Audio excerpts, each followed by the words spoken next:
Hello दोस्तों, मैं हूं डॉक्टर शुभम बाला, फिज़िक्स फैकल्टी ए इंस्पायर एकेडमी इंदौर।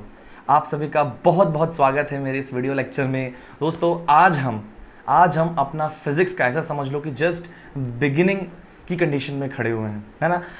हमने दोस्तों पिछले कुछ लेक्चर्स में बेसिक मैथमेटिक्स डिटेल में पढ़ा, दोस्तों हमने वेक्टर्स डिटेल में पढ़ा। मतलब फिज़िक्स पढ़ने में जिन टूल्स की आवश्यकता होती है उनको हम डिटेल में पढ़ चुके हैं, है ना। आज हमें मेन फिजिक्स स्टार्ट करना है ना। फिजिक्स में जो जो फंडामेंटल चीजें हैं आज से हमें उनके बारे में डिटेल में डिस्कशन शुरू करना है। दोस्तों फिजिक्स को अपन ब्रॉडली दो भागों में बांट सकते हैं, मतलब स्टडी करने के हिसाब से दो भागों में हम बांटते हैं। एक भाग जो पहला पार्ट है उसको दोस्तों हम बोलते हैं क्लासिकल फिजिक्स, और जो दूसरा पार्ट है दोस्तों उसको बोलते हैं हम मॉडर्न फिजिक्स।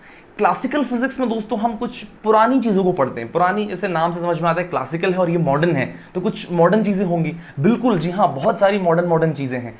क्लासिकल फिजिक्स में दोस्तों हम पढ़ते हैं न्यूटोनियन फिजिक्स। सर आप शब्दों में मत घुमाओ। अरे दोस्तों न्यूटन भाई साहब, आपको पता है ग्रेविटी की खोज करी उन्होंने, है ना। तो न्यूटन भाई साहब ने अपने टाइम पे जितने कॉन्सेप्ट्स हमें दिए थे उनको हम एज अ क्लासिकल फिजिक्स पढ़ते हैं। जैसे हम मैकेनिक्स की बात करेंगे, पूरे मैकेनिक्स की बात करेंगे, ग्रेविटेशन की बात करेंगे, फिर वेव्स थ्योरी की हम बात करेंगे। ये सब चीज़ें जो हैं दोस्तों हम क्लासिकल फिजिक्स में पढ़ेंगे, है ना, जो कि मोस्टली 11th के पार्ट्स हैं। फिर दोस्तों एक सेक्शन आता है जिसको हम बोलते हैं मॉडर्न फिजिक्स। दोस्तों मॉडर्न फिजिक्स में हम कुछ लेटेस्ट चीज़ें पढ़ते हैं, जैसे कि atom, nuclei, dual nature of light, और उसके बाद दोस्तों सेमीकंडक्टर इलेक्ट्रॉनिक्स, है ना। तो आप ऐसा समझ लो कि आज हम क्लासिकल फिजिक्स का पहला बड़ा सेक्शन पढ़ने जा रहे हैं, है ना, और जिस सेक्शन का नाम है मैकेनिक्स, है ना। मैकेनिक्स में क्या आता है दोस्तों? मोशन से रिलेटेड चीज़ें, है ना। मैकेनिक्स में क्या चीज़ें हैं दोस्तों? मैकेनिक्स में हम पढ़ेंगे काइनेमेटिक्स, हम पढ़ेंगे NLM, Newton's laws of motion. फिर दोस्तों हम सर्कुलर मोशन पढ़ेंगे, दोस्तों हम एसएचएम पढ़ेंगे, हम वेव थ्योरी पढ़ेंगे। ये सारी चीज़ें जो हैं दोस्तों, ये सारी चीज़ें जो हैं हम दोस्तों मैकेनिक्स में पढ़ेंगे। समझ में आई बात? थोड़ा सा वेव थ्योरी थोड़ा सा अलग टॉपिक हो गया, लेकिन हाँ उसके पहले की सारी चीज़ें उसको हम क्लासीफाई करते हैं दोस्तों मैकेनिक्स में, है ना। तो आ जाइए स्टार्ट करते हैं मैकेनिक्स, है ना। और दोस्तों हाँ एक खास बात ये है कि बहुत इंटरेस्टिंग टॉपिक है, ट्रस्ट मी, बहुत इंटरेस्टिंग टॉपिक है। फिजिक्स का बिल्कुल कोर है। इसमें से बहुत सारी चीज़ें आप ऑलरेडी 9th क्लास में पढ़कर आ चुके हो, लेकिन यहाँ पर हम सारी चीज़ों को फिर से डिस्कस करेंगे, डिटेल में डिस्कस करेंगे और अच्छे लेवल के क्वेश्चंस यहीं पर करेंगे। ओके चलिए, सबसे पहले मैकेनिक्स जो हम पढ़ने जा रहे हैं उसको हमने दो पार्ट में डिवाइड किया है दोस्तों। एक है काइनेमेटिक्स और दूसरा है डायनामिक्स। दोस्तों काइनेमेटिक्स और डायनामिक्स में क्या डिफरेंस है? आज हमारा पहला टॉपिक जो है वो काइनेमेटिक्स का है ना। तो हम काइनेमेटिक्स में अलग से क्या स्टडी करते हैं और what is the meaning of dynamics. तो मेरी बात समझना, काइनेमेटिक्स जो होता है दोस्त, काइनेमेटिक्स में हम स्टडी करते हैं सिर्फ और सिर्फ मोशन के बारे में। जैसे फॉर एग्जाम्पल ये पेन है ना, ये पेन है, इस पॉइंट पर से उठ करके इस पॉइंट पर लेकर आ गया, तो क्या इस ऑब्जेक्ट ने मोशन किया? अरे हाँ या ना, इस ऑब्जेक्ट ने मोशन किया। इसको देखो, मैं इधर से उठा करके ऐसे लेकर के आ रहा हूं, तो इस ऑब्जेक्ट ने अभी मोशन किया। तो just we will study about its motion. Motion से रिलेटेड जो भी चीजें हैं, जो भी टर्म्स हैं, सब कुछ हमें काइनेमेटिक्स में पढ़ रहा है। Listen, without considering the cause of motion. हम मोशन की स्टडी कर रहे हैं, कॉज ऑफ मोशन की स्टडी नहीं कर रहे हैं। क्लियर है? तो सर कॉज ऑफ मोशन क्या होता है? अरे फोर्स भाई साहब, फोर्स और टॉर्क। फोर्स जो है वो मोशन करवाता है, तो भाई साहब वो किस में पढ़ेंगे? उसके लिए चिंता नॉट, उसके लिए अलग से पूरा चैप्टर है न्यूटन्स लॉज ऑफ मोशन। दोस्तों न्यूटन्स लॉज ऑफ मोशन में हम पूरा फोर्स ही पढ़ने वाले हैं। समझ में आई बात? सो डोंट वरी, सब कुछ पढ़ेंगे। तो काइनेमेटिक्स मतलब, काइनेमेटिक्स की डेफिनेशन यदि मैं कहूं तो वो आएगी, kinematics is the study of motion, है ना। डेफिनेशन, इस चीज को आप नोट डाउन कर लेना। डेफिनेशन क्या है काइनेमेटिक्स की? It is study of motion, है ना, और क्या? Without considering cause of the motion, है ना, without considering cause of motion. समझ आती है बात आपको? Study of motion without considering cause of motion. अब sir study of the motion में सर क्या क्या पॉइंट्स हमें पढ़ने? स्टडी ऑफ द मोशन मतलब क्या? सुनना, ये ऑब्जेक्ट, ये पेंसिल है, इस पॉइंट से उठा के मैं धीरे धीरे धीरे धीरे मूव करा के यहाँ पर ले आया, तो यहाँ से यहाँ तक कितना डिस्टेंस ट्रैवल किया, कितना डिस्प्लेसमेंट हुआ, कितना समय लगा, किस वेलोसिटी या स्पीड से यहाँ पर आया, एक्सेलरेट किया कि नहीं किया, ये सारी चीज़ें हमें पढ़नी है। समझ में आई बात? इनका प्रैक्टिकल अप्रोच हमें देखना है। जैसे इस पेंसिल को मैं ऐसे हवा में गिरा दूं, ऊपर से ऐसे नीचे गिराऊं, तो ऐसे मूव करता हुआ नीचे आ जाएगा कि नहीं आ जाएगा? तो ऊपर से नीचे आने में कितना समय लगा, किस एक्सेलरेशन से आया, किस पॉइंट पर कितनी वेलोसिटी थी, किस टाइम पर कितना डिस्प्लेसमेंट था, ये सारी चीज़ें, इनके बीच में आपस में क्या रिलेशन होते हैं, ये सारी चीज़ें हमें क्या पढ़ना है, इस चैप्टर में पढ़ना है, दैट इज काइनेमेटिक्स। मैकेनिक्स का पहला पार्ट काइनेमेटिक्स है ना। इसमें हम फोर्स के बारे में स्टडी नहीं करने वाले हैं। पेंसिल को मैंने ऊपर से नीचे गिराया, समझ में आई बात, तो नीचे आ गया, तो distance, displacement, velocity, speed, acceleration, सिर्फ इनकी स्टडी करनी है। भाई नीचे आया तो कितना फोर्स लगा, मतलब हम किस पे आ गए, हम आ गए कॉज ऑफ द मोशन पे, और कॉज ऑफ द मोशन दोस्तों हम दूसरे चैप्टर में पढ़ेंगे, दैट इज एनएलएम। क्लियर है? तो भाई डेफिनेशन आपको समझ में आ गई होगी। अब डेफिनेशन में दोस्तों एक टर्म आ रहा है, दैट इज मोशन, है ना। मोशन मोशन मोशन मोशन मतलब क्या, है ना? अरे सर मतलब समझ में तो हमें आता है, मोशन मतलब कोई बॉडी मूव कर गई हो तो उसको मोशन बोलते हैं, सीधी सी बात है ना। लेकिन कुछ इंपॉर्टेंट पॉइंट्स हैं जो मैं चाहता हूं कि आपको पता चले, है ना। देखिए यहाँ पर मैंने टॉम एंड जेरी की दो ऐसी फोटो लगाई है। भाई सबकी यादें जुड़ी होती हैं, बचपन में सबने देखा हुआ होता है, इसलिए मैंने सोचा इनका उदाहरण दे लो। देखो आपको यहाँ पर ये मोशन वाला इमेज है और ये रेस्ट वाली कंडीशन दिख रही है ना। मुझे बताओ, मोशन में दोनों ऐसे भागते हुए नजर आ रहे हैं इस डायरेक्शन में, और रेस्ट पर दोनों खड़े हुए दिखाई दे रहे हैं, है ना। तो भाई मोशन की बेसिक डेफिनेशन ऐसा लगे कि ऑब्जर्वर के रिस्पेक्ट में, है ना। कोई तो देख रहा होगा ना यार, कोई तो देख रहा होगा, कोई तो ऑब्जर्वर होगा, है ना, जिसके रिस्पेक्ट में बात की जाएगी। मैं देख रहा हूं, तुम देख रहे हो इसको वीडियो में, तो तुम्हें भी ये बिल्कुल ऐसे भागते हुए नजर आ रहे कि नहीं आ रहे? तो भाई ऑब्जर्वर के रिस्पेक्ट में यदि ऑब्जेक्ट की पोजीशन चेंज हो रही हो, उसी को मोशन बोलते हैं। नई बात समझ में आ गई, है ना। मतलब मैंने यहां कहा मोशन मतलब क्या होता है, मोशन मतलब होता है change in position of object with respect to observer. तो इस सिचुएशन को हम दोस्तों मोशन बोल देते हैं, अलग से थोड़ी ना कुछ है। अच्छा, अब पोजीशन बताने के लिए किसी ऑब्जेक्ट को हम यूजुअली दोस्तों एक्स वाई कोऑर्डिनेट्स का इस्तेमाल करते हैं, एक्स और वाई, है ना। मान लो पॉइंट अभी इस ए बिन पॉइंट पर है, ऑब्जेक्ट अभी इस ए पॉइंट पर है और दूसरा यहां से चला गया बी पॉइंट पर, तो यहां से मूव करके यहां गया, इसने अपनी पोजीशन चेंज करी। समझ में आई बात? किसके रिस्पेक्ट में? इस कोऑर्डिनेट एक्सिस के रिस्पेक्ट में। तो हम क्या बोलेंगे कि the object is moving, object is in motion. और दूसरा सिचुएशन क्या है भाई साहब? रेस्ट। तो रेस्ट हमें क्लियर कट इसका ऑपोजिट डेफिनेशन समझ में आ जाएगा कि रेस्ट मतलब क्या दोस्तों? कुछ भी नहीं। रेस्ट मतलब if it does not change its position with respect to observer. Simple सी चीज है। तो यहां पर आप जो है यहां पर लिख लेना, है ना। तो यहां पर जिस इतना सा चीज लिख देता हूं, no change in position, no change in position, बस, है ना। मोशन और रेस्ट। सर बहुत आसान है, फटाफट सर वेलोसिटी एक्सेलरेशन पर आओ। अरे रुको भाई साहब, अभी अपने को बहुत सारी चीजें पढ़नी। आओ एक और बहुत इंटरेस्टिंग बात बताता हूं, है ना दोस्तों। ये जो रेस्ट और मोशन जो टर्म्स है ना, ये रिलेटिव टर्म्स हैं। मतलब हमेशा किसी ना किसी के रिस्पेक्ट में हम बात किया करेंगे। आओ एक बहुत प्यारा सा एग्जांपल लेके समझते हैं इस बात को, बहुत मजेदार है। देखो आप देखो, ये बस आपको कैसी दिख रही है भाई? बस मूव कर रही है। अरे हाँ या ना, है ना। आपको ऐसा लग रहा है बस is moving towards this direction? अरे हाँ या ना। अच्छा, बस इज मूविंग, आप कैसे इमेजिन कर रहे हो? आप बैठे हो, लेट से आप यहां पर बैठे हो, ड्राइंग मेरी बहुत अच्छी नहीं है, हाँ जस्ट यहां पर देख लो। लेट से आप यहां पर खड़े हो और आपको रोड से बस जाती हुई दिखाई दे रही है, तो आप क्या कहोगे? बस इज इन मोशन। अरे हाँ या ना। अच्छा, यहां पर ऑब्जर्वर कौन है? आप।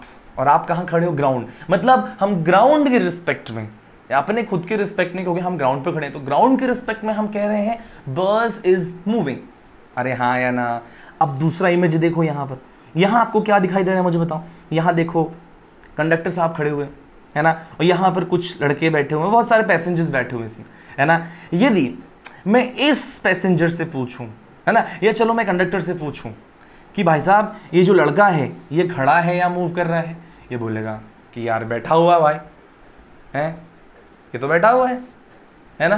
बोलेगा कहाँ मूव कर रहा है, ये तो बैठा हुआ है। ध्यान से सुनना, बाहर से बस को देखूंगा तो बस मूव कर रही है और बस के सारे पैसेंजर्स भी ऑब्वियसली मूव कर रहे हैं यार बस के साथ में।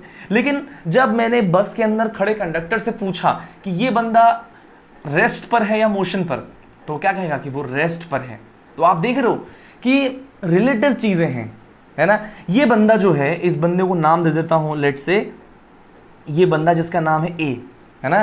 तो ए जो है, और यहां पर जो मैंने बंदा बनाया था ये मान लो बी है, और कंडक्टर साहब जो हैं वो मान लो डी है ना, वो मान लो डी है। ध्यान से देखना, हाँ ए है और हाँ, तो ये जो लड़का बैठा हुआ इसका नाम ए है, कंडक्टर साहब का नाम डी है ना। और जो सड़क पे खड़ा हुआ लड़का, मतलब जो तुम हो, मान लो वहां पर खड़े हो तो तुम बी हो।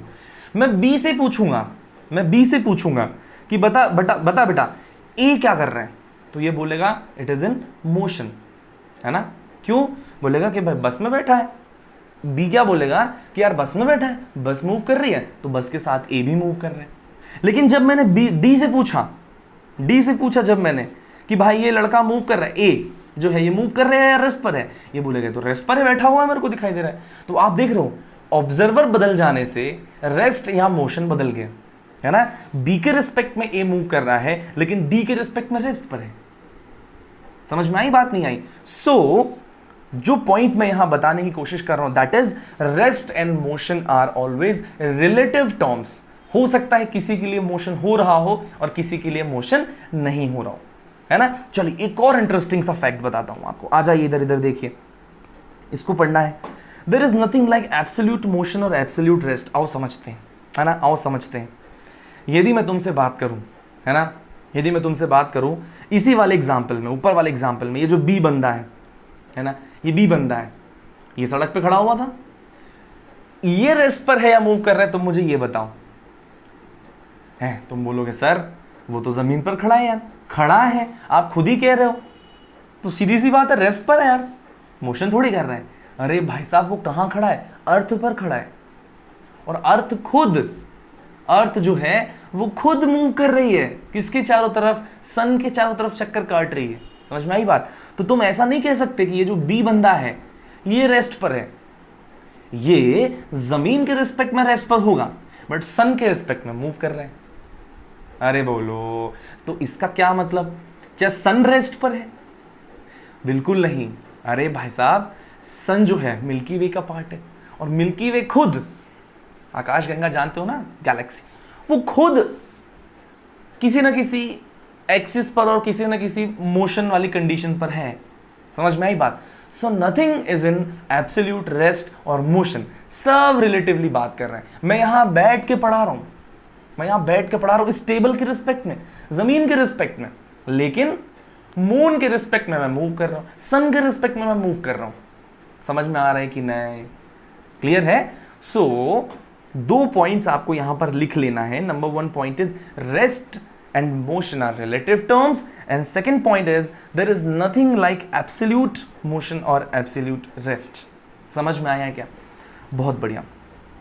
अब दोस्तों एक बार मैंने एक टर्म का यूज किया यहां पर, किसी के रिलेटिव में या ऑब्जर्वर। समझ में आई बात? समझना मेरी बात, है ना। हम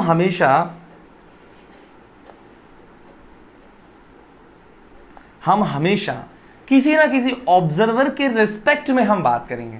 समझ में आई बात? और वो ऑब्जर्वर क्या कहलाएगा दोस्तों? Frame of reference. हम किसके रिस्पेक्ट में या किसके रेफरेंस में बात कर रहे हैं दोस्तों? इस ऑब्जर्वर के रेफरेंस में बात कर रहे हैं। अब वो ऑब्जर्वर कहीं भी हो सकता है, अरे जमीन पर खड़ा हो सकता है, अरे गाड़ी पे चल रहा हो सकता है, प्लेन पे उड़ सकता है, सन पे खड़ा हो सकता है। अरे सन तक कोई पहुंच नहीं सकता, जल जाएगा, लेकिन अरे मानने को मान लो भाई साहब, लेट्स से बहुत सारी चीजें हैं। तो भाई ऑब्जर्वर जो है वो कहां पर खड़ा हुआ है ना। मतलब हम उस मोशन की स्टडी, जिस भी XYZ मोशन की हम स्टडी कर रहे हैं, है ना, उस मोशन जिस भी मतलब जो ऑब्जर्वर है जिसके रिस्पेक्ट में हम स्टडी कर रहे हैं, जिस भी मोशन को हम स्टडी कर रहे हैं, वो किसी न किसी ऑब्जर्वर के रिस्पेक्ट में कर रहे होंगे। और वो ऑब्जर्वर जहां पर खड़ा होगा, है ना, या उस पूरे ऑब्जर्वर को ही हम क्या बोलेंगे दोस्तों, वो रेफरेंस है हमारे लिए, उसको हम बोलेंगे फ्रेम ऑफ रेफरेंस। समझ में आई बात, फ्रेम ऑफ रेफरेंस। अब देखना दोस्तों, एक और प्यारा सा उदाहरण मैं आपको देना चाहता हूं। अच्छा, पहले ये डेफिनेशन पढ़ो आप। It is frame of reference क्या है, इट इज अ सिस्टम, ये क्या है, एक सिस्टम है to which a set of coordinates are attached. समझ में आई बात, मतलब उस सिस्टम के अकॉर्डिंग उसको हम कोऑर्डिनेट मान के हम स्टडी कर रहे हैं। क्लियर है। And with reference to which observer describes any event. Clear है, मतलब ऑब्जर्वर किसी रेफरेंस के रिस्पेक्ट में ही तो क्या कर रहा होगा, ऑब्जर्व करके मोशन की स्टडी कर रहा होगा। एग्जाम्पल के तौर पर आप देखिए, यहां पर एक ट्रेन चल रही है ना, और यहां पर एक बंदा खड़ा हुआ स्टेशन पर, और यहां पर एक पेड़ है ना। तो बंदा से पूछा कि भाई ये बताओ, ये ट्री जो है, ये जो पेड़ है ना, ये मूव कर रही है या फिर रेस्ट, या फिर मतलब रेस्ट कंडीशन में है, तो ये क्या बोलेगा, ट्री इज एट रेस्ट। समझ में आई बात, क्या बोला इसने, ट्री इज एट रेस्ट। समझ में आया, है ना।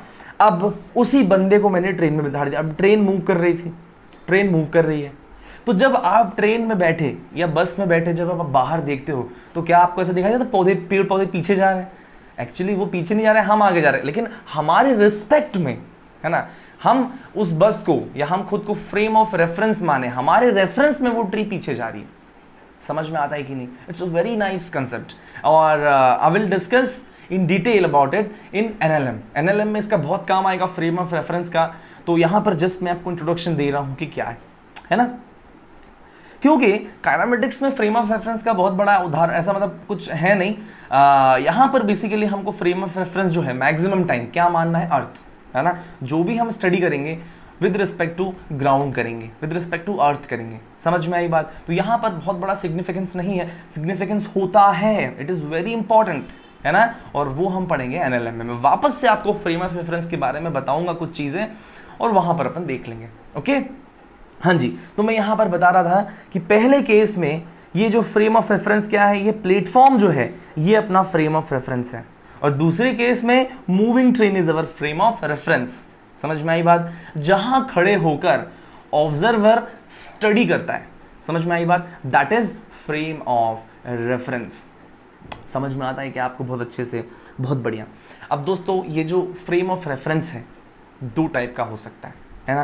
फ्रेम ऑफ रेफरेंस दो टाइप का हो सकता है। Number one is inertial frame of reference and number two is non inertial frame of reference, है ना। Inertial frame of reference and non inertial frame of reference. अब समझना इनर्शियल फ्रेम ऑफ रेफरेंस का क्या मतलब होता है दोस्तों। इनर्शियल फ्रेम ऑफ रेफरेंस क्या है बेसिकली, अरे जिसके रिस्पेक्ट में ऑब्जर्वर स्टडी करता है ना। तो पहले वाले केस में, केस नंबर 1, केस नंबर 2, पहले वाले केस में प्लेटफॉर्म था फ्रेम ऑफ रेफरेंस, और दूसरे वाले केस में मूविंग ट्रेन। अब बताओ, पहले वाले केस में प्लेटफॉर्म जो है ये रेस्ट पर था ना, ऑब्वियसली रिलेटिवली रेस्ट पर है, अरे हाँ या ना। तो प्लेटफॉर्म जो है रेस्ट पर है, तो वो किस टाइप का फ्रेम ऑफ रेफरेंस होगा, inertial frame of reference. Clear है, अरे हाँ या ना। फिर दूसरा, ये जो ट्रेन है ना, ये ट्रेन यदि कांस्टेंट वेलोसिटी से मूव कर रही होती, है ना, कांस्टेंट वेलोसिटी से मूव कर रही होती, तो ये ट्रेन भी इनर्शियल फ्रेम ऑफ रेफरेंस ही कहलाती। समझ में आई बात, अरे हाँ या ना। मतलब यदि जो अपना रेफरेंस है, यदि वो रेस्ट पर है या तो कांस्टेंट वेलोसिटी से मूव कर रहा है, इन दोनों केस में वो रेफरेंस क्या कहलाएगा, इनर्शियल फ्रेम ऑफ रेफरेंस। और यदि जो अपना फ्रेम ऑफ रेफरेंस है वो एक्सेलरेट कर रही है, यदि वो एक्सेलरेटिंग है, लेट्स से कि यहां पर ये जो वेलोसिटी है ये कांस्टेंट नहीं है, तो इन केस एक्सेलरेट कर रही है। और एक्सेलरेटिंग फ्रेम ऑफ रेफरेंसेस जो होते हैं दोस्तों, वो होते हैं non inertial frame of reference. समझ में आई बात, क्या होते हैं दोस्तों, non inertial frame of reference. तो दो टाइप का अपन ने फ्रेम ऑफ रेफरेंस समझा कि क्या होता है, और दो टाइप होते हैं और वो क्या होते हैं वो भी हमने यहां पर समझा। क्लियर है। अब दोस्तों हम यहां पर आते हैं नेक्स्ट पॉइंट जो है अपना, that is type of motion on the basis of dimension, समझ में आई बात। डायमेंशन के बेसिस पर कि मोशन किस एक्सिस में हो रहा है, हम मोशन को 3 टाइप में डिवाइड करते हैं। और वो दोस्तों देखिए, पहला वाला जो टाइप है दोस्तों, that is 1 dimensional motion, second is 2 dimensional motion and third is 3 dimensional motion, है ना। तो देख के ही समझ में आता है ना। ये है 1D मोशन, ये है 2D मोशन और ये है 3D मोशन। देखिए एग्जाम्पल के साथ में बढ़िया दे रखा है, कितना प्यारा एग्जाम्पल। देखिए एक ट्रेन है, बिल्कुल स्ट्रेट लाइन मोशन कर रही है। 1 डायमेंशन मतलब होता है दोस्तों स्ट्रेट लाइन मोशन, समझ में आई बात, है ना। स्ट्रेट लाइन मोशन मतलब 1 डायमेंशनल मोशन। आप देख सकते हो ट्रेन का मोशन, और फिर object in a free fall, आप ऊपर से पत्थर गिराओगे तो जस्ट वो नीचे ना स्ट्रेट लाइन वो मूव करेगा, है ना। तो वो भी किस टाइप का मोशन हो जाएगा, 1 डायमेंशनल मोशन। फिर दोस्तों दूसरा है 2 डायमेंशनल मोशन, है ना। 2 डायमेंशनल मोशन मतलब क्या दोस्तों, जैसे ये कैरम आप देख रहे हो, ये कैरम बोर्ड देख रहे हो आप, है ना। कैरम बोर्ड को यदि मैं एक्सिस बनाऊं तो लेट से ये एक एक्सिस है, ये एक एक्सिस है और ये एक एक्सिस है, समझ में आई बात। अरे हाँ या ना, ये मान लो x है, y है और तीसरा जो एक्सिस है दोस्तों वो z एक्सिस है मान लो, समझ में आई बात। तो आप मेरी बात समझना, यदि कैरम के एक भी इस कॉइन को आप मूव करोगे, है ना, तो वो x और y एक्सिस में ही मूव करेगा, z एक्सिस अब ऊपर तो भागेगा नहीं, अब बशर्ते आप उसको पटको ना उठा के, है ना। आप उसको कैरम को जस्ट हिट करोगे, है ना, तो क्या होगा मुझे बताओ, क्या वो x और y एक्सिस में ही, कैरम बोर्ड में x और y एक्सिस में ही मूव करेगा। अरे हाँ या ना, यहीं कहीं मूव करेगा, है ना।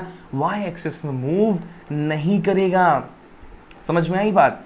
तो इस टाइप के मोशन में जिसमें सिर्फ 2 ही एक्सिस में खेल हो रहा हो, क्लियर है, तो इसको हम क्या बोलते हैं, 2 डायमेंशनल मोशन, समझ में आई बात। तो यहां पर स्ट्रेट लाइन मोशन और 2 डायमेंशनल मोशन को अपन बोलते हैं मोशन इन अ प्लेन, है ना, मोशन इन अ प्लेन। अच्छा, और उसके बाद आता 3 डायमेंशनल मोशन मतलब रैंडम मोशन, समझ में आई बात। रैंडम मोशन, रैंडम मोशन देखो ये चिड़िया जो है ये इधर भाग रही है, ये देखो इधर भाग रही है, ये इधर भाग रही है, ये इधर भाग रही है, तो सब इधर उधर भाग रहे हैं। तो क्या रैंडम मोशन चल रहा है कि नहीं चल रहा है। या एक पॉइंट की ही मैं बात करूं तो वो कहीं भी चिड़िया उड़ के ऐसे ऐसे ऊपर नीचे दाएं बाएं कहीं भी जा सकती है ना। एक एक्सिस में भी मूव कर सकती है, अभी फ्रॉम द एक्सिस भी मूव कर सकती है, समझ में आई बात। तो इस मोशन को दोस्तों हमने यहाँ पर क्या बोला, 3 डायमेंशनल मोशन, ठीक है। तो straight line motion is 1 dimension, motion in a plane is 2 dimensional motion and a random motion which involves all 3 axes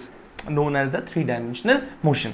अब दोस्तों कुछ 1-2 पॉइंट छोटे छोटे और हैं, आप उनको भी देखो। 1 डायमेंशनल मोशन और स्ट्रेट लाइन मोशन, क्लियर है। अब वो स्ट्रेट लाइन मोशन, अब मेरी बात समझना दोस्तों प्लीज, मैं यहाँ पर XYZ एक्सिस लेकर के ये चीज मैं आपको बताना चाहता हूँ। देखो ये यहां पर है, यहां पर देखिए, मान लो कि मैं बात कर रहा हूं ऑब्जेक्ट सिर्फ इस एक्सिस में मूव कर रही है ना, ये x है तो भी स्ट्रेट लाइन मोशन है। ऑब्जेक्ट सिर्फ इस में मूव कर रही है या सिर्फ z पर मूव कर रही है तो भी 1 डायमेंशन है। अरे हाँ या ना। या मान लो ऑब्जेक्ट जो है XYZ कहीं भी बीच में मूव कर रही है, समझ में आई बात। ऑब्जेक्ट जो है कहीं पर भी बीच में मूव कर रही है, मतलब होना स्ट्रेट लाइन चाहिए, मेरी बात समझना। ये x एक्सिस लेट से, ये y एक्सिस और ऐसे मोबाइल से बाहर की तरफ, है ना, ये z एक्सिस। तो ऑब्जेक्ट मान लो ऐसे मूव कर रहा है, समझ में आई बात, ऐसे मूव कर रहा है, ऐसे मूव कर रहा है, मतलब XYZ के बिल्कुल बीचों बीच, but it is straight line, still it will be called 1 dimensional motion, समझ में आई बात। तीनों कोऑर्डिनेट्स इन्वॉल्व हैं but they will be involve linearly, समझ में आई बात। XYZ they will be involve linearly, है ना, क्योंकि जो पाथ बनेगा उसका that will be straight line, clear है। मतलब all 3 axis can be involve, है ना। तो यहां पर आप एक पॉइंट और लिखो, इसको मैं इरेज कर देता हूं, यहां पर एक point, all 3 axis can be involve, clear है। और यहां पर 2 डायमेंशनल मोशन में क्या दोस्तों, ओनली 2 एक्सिस और coordinates can be involved। और यहां पर all 3 coordinates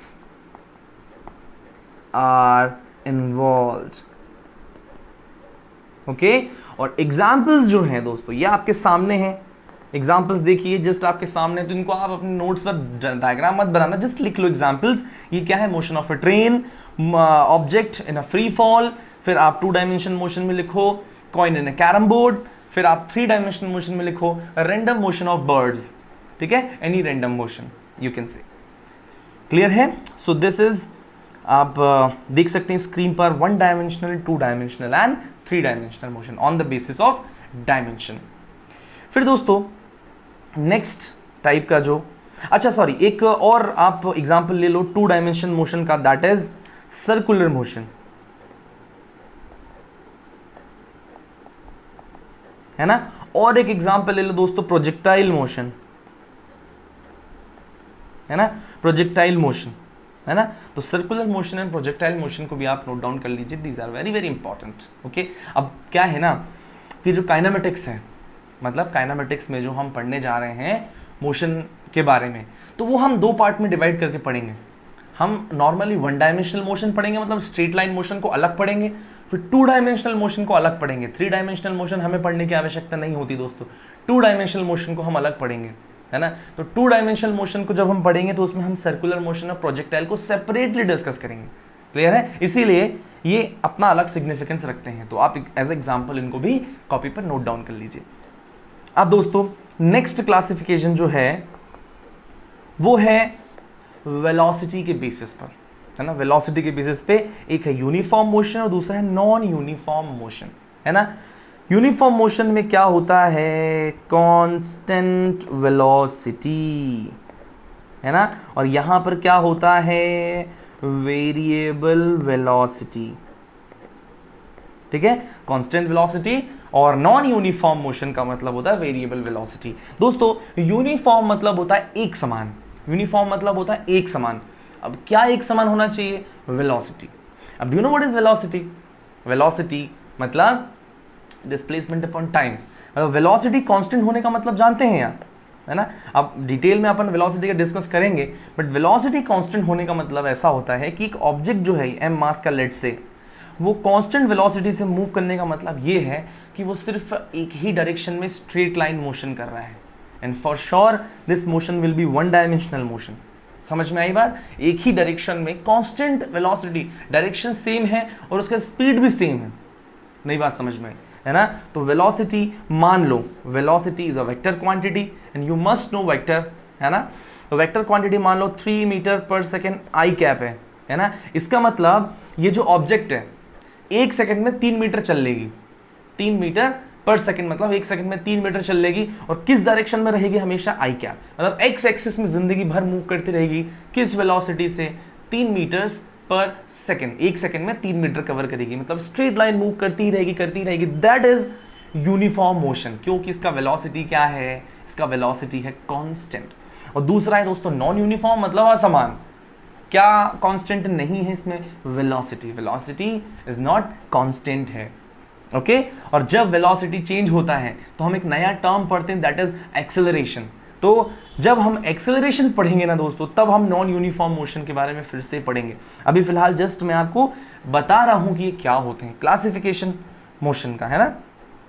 फिर लास्ट दोस्तों टाइप्स ऑफ मोशन, ये देखिए एक नया क्लासिफिकेशन है, कुछ बहुत स्पेशल नहीं है, लेकिन फिर भी इसको देख लो। लीनियर मोशन मतलब दोस्तों straight line motion. Circular motion it's an example of 1 dimension motion. Circular motion मतलब गोल गोल घूमना, क्लियर है। It is a example of 2 dimensional motion. And last one is oscillatory motion. What is oscillatory motion? दोस्तों आपने कभी pendulum देखा है? ऐसा pendulum रहता है, वो क्या करेगा, पहले यूं जाता है, फिर वापस घूम के यूं आता है, फिर दूसरे डायरेक्शन में यूं और वापस घूम के यूं, मतलब अपने एक फिक्स्ड पॉइंट से, एक मीन पोजीशन से to and fro, to and fro, to and fro. Let's say एक दीवार पे स्प्रिंग बंधी हुई है और स्प्रिंग से एक ऑब्जेक्ट है, आपने उस ऑब्जेक्ट को पकड़ के खींचा और छोड़ दिया, तो ऐसे ऐसे मूव करने लग जाएगा, नहीं करने लग जाएगा, टू एंड फ्रो, एक फिक्स्ड पॉइंट के about to and fro, to and fro, है ना। This motion is known as oscillatory motion. दोस्तों पूरा डिटेल में चैप्टर है ऑसिलेटरी मोशन को हम एक सेपरेट चैप्टर में डिस्कस करेंगे, दैट इज क्या चीज, एसएचएम, है ना, सिंपल हार्मोनिक मोशन।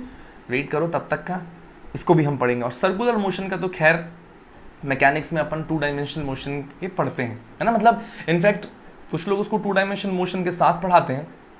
मैं एक अलग सेक्शन में ही उसको सर्कुलर मोशन और रोटेशनल डायनामिक्स को मैं एक साथ पढ़ाता हूँ, है ना, तो उसको अपन सेपरेट चैप्टर में डिस्कस कर लेंगे। तो just another classification, linear motion, circular motion and oscillatory motion. Clear है? तो दोस्तों क्या आपको यहाँ तक सारी चीज़ें क्लियर हैं? हम क्या पढ़ रहे हैं इस चैप्टर में? हम दोस्तों यहाँ पर आज पढ़ रहे हैं काइनेमेटिक्स, है ना, आज पढ़ रहे हैं काइनेमेटिक्स। मतलब हम किसके बारे में डिस्कस करेंगे? We will study motion without considering the cause of the motion, first point. And second, हमने पढ़ा कि ये जिसकी हम स्टडी करने वाले that is motion. Motion and इसका opposite word rest, these are relative terms, है ना, किसके रिस्पेक्ट में आप पढ़ रहे हो उस पर डिपेंड करता है, ठीक है। उसके बाद हमने पढ़ा कि यार मोशन का मतलब पोजीशन चेंज होना। फिर रिलेटिव टर्म्स के बाद हमने ये पढ़ा कि नथिंग इज एब्सोल्यूट, किसी के भी रिस्पेक्ट में कुछ भी हो सकता है। फिर दोस्तों मैंने आपको पढ़ाया कि what is frame of reference. Frame of reference मतलब क्या है? ऑब्जर्वर जहां खड़े होके यू कैन से, या जिसके रिस्पेक्ट में अपना ऑब्जर्वेशन दे रहा है ना, उस चीज को हम क्या बोलते हैं? Frame of reference. और maximum time by default frame of reference is ground, जो कि हम उसको क्या मानते हैं? रेस्ट पर मानते हैं, ठीक है। ये मैंने आपको बता दिया। 2 टाइप का फ्रेम ऑफ रेफरेंस होता है दोस्तों, inertial frame of reference and non inertial frame of reference. उसके बाद क्या दोस्तों, मैंने आपको बताया टाइप ऑफ मोशन। 3 टाइप का मोशन, अलग अलग क्लासिफिकेशंस बताया मैंने आपको। Number 1 classification is based on the dimension, 1 dimensional motion, 2 dimensional motion and 3 dimensional motion, okay. और मैंने बकायदा एग्जांपल देके भी समझाया। 1 dimension is nothing but the motion, straight line motion, 2 dimension is motion in a plane and 3 dimensional motion is a random motion, है ना। 1 dimension motion में तीनों कोऑर्डिनेट्स इन्वॉल्व हो सकते हैं but they will be related linearly. समझ में आई बात? फिर जो 2 डायमेंशनल मोशन मैंने आपको बताया, व्हाट डज इट मीन? इसका मतलब ये है कि सिर्फ 2 coordinate axis can be involve, और रैंडम मोशन में तो भाई साहब तीनों ही कैसे भी इन्वॉल्व हो सकते हैं। क्लियर है? एग्जाम्पल्स भी आपके सामने हैं, आप इनको कॉपी पे नोट डाउन कर लीजिएगा। देन मैंने आपको बताया टाइप्स ऑफ मोशन में यूनिफॉर्म और नॉन यूनिफॉर्म भी हम क्लासिफाई कर सकते हैं। Uniform means constant, what thing is constant? Velocity will remain constant, okay. And what does it mean? Velocity constant का मतलब क्या है साहब? Straight line motion with constant speed. समझ में आई बात? मतलब फिक्स्ड टाइम इंटरवल में फिक्स्ड डिस्टेंस ट्रेवल करेगा। क्लियर है? परफेक्ट। उसके बाद जो लास्ट क्लासिफिकेशन हमने पढ़ा that is linear, circular and oscillatory motion, okay. Linear motion हमने बता दिया 1 डायमेंशन है, सर्कुलर 2 डायमेंशनल, ऑसिलेटरी मोशन में भी 1 डायमेंशन 2 डायमेंशन कुछ भी हो सकता है। और उसमें मैं आपको बता दूं कि to and fro motions are known as oscillatory motion, okay. अब दोस्तों पढ़ने की बारी है हमारी 1 डायमेंशनल मोशन इन डिटेल। मतलब हमने क्या सोचा था कि हम क्या पढ़ेंगे? हम डिस्प्लेसमेंट पढ़ेंगे, डिस्टेंस पढ़ेंगे, स्पीड, वेलोसिटी, एक्सेलरेशन, ये सारी चीजें हम पढ़ेंगे। सबसे पहले 1 डायमेंशन के लिए थोड़ा सिंपल। 1 डायमेंशन मतलब एक ही एक्सिस में या स्ट्रेट लाइन मोशन। अरे हाँ है ना, तो पहले हम स्ट्रेट लाइन मोशन की डिटेल में डिस्कशन करेंगे अंडर 1 डायमेंशनल मोशन, और फिर हम 2 डायमेंशन को पढ़ेंगे। 2 डायमेंशन में भी हम एक्सेलरेशन, वेलोसिटी, सारी चीजें पढ़ेंगे। क्लियर है? ओके। सो 1 डायमेंशन मोशन स्टार्ट करने से पहले एक और छोटी सी चीज है जो मैं आपको अलग से पढ़ाना चाहता हूं, है ना, that is different from velocity, acceleration में भी आपने कभी सुना ना हो इस टर्म के बारे में, इट इज ट्रैजेक्टरी, है ना, ट्रैजेक्टरी बोलते हैं इसको, है ना, ट्रैजेक्टरी। सो हम अब जो पॉइंट लेने वाले हैं दैट इज ट्रैजेक्टरी। जस्ट इसको खत्म करने के बाद दोस्तों हम वापस से डिस्टेंस डिस्प्लेसमेंट पढ़ेंगे 1 डायमेंशनल मोशन में, ओके। तो आओ जरा समझते हैं ये ट्रैजेक्टरी क्या है। अब दोस्तों कोई भी ऑब्जेक्ट मूव कर रहा है ना, कोई भी ऑब्जेक्ट मूव कर रहा है, लेट से मैं एक एक्सिस बनाता हूँ फिर उसको मूव कराता हूँ, है ना। देखिए यहाँ पर दोस्तों ये एक्स एक्सिस है, ये वाई एक्सिस है। लेट से एक ऑब्जेक्ट मूव करता हुआ इस पॉइंट से उठ करके ऐसे गया, है ना। फिर एक एक्सिस बनाता हूँ मैं यहाँ पर, है ना, और ये वाई, ये एक्स, और लेट से एक ऑब्जेक्ट मूव करके ऐसे गया। क्लियर है? तो सर इसमें ट्रैजेक्टरी कहाँ है? ट्रैजेक्टरी मतलब क्या होता है? कोई भी ऑब्जेक्ट जो मूव कर रहा है वो जो भी पाथ फॉलो कर रहा है, जो भी पाथ फॉलो कर रहा है, that path is known as trajectory. समझ में आई बात? So what is trajectory? Trajectory is nothing but the path followed by moving object, path followed by the movement, क्या, मूविंग ऑब्जेक्ट, है ना। और दोस्तों पाथ फॉलोड बाय, हम पाथ मतलब क्या समझते हैं, पाथ मतलब दोस्तों उस पाथ का इक्वेशन क्या है, उस पाथ का इक्वेशन क्या है, क्लियर है, उस पाथ का इक्वेशन क्या है, क्लियर है। और हम इसको मैं ऐसा कहूं कि इक्वेशन ऑफ ट्रैजेक्टरी, है ना, पाथ फॉलोड बाय ट्रैजेक्टरी मतलब भाई साहब उसका पाथ, है ना। और हम एक नेक्स्ट चीज पढ़ेंगे that is equation of trajectory.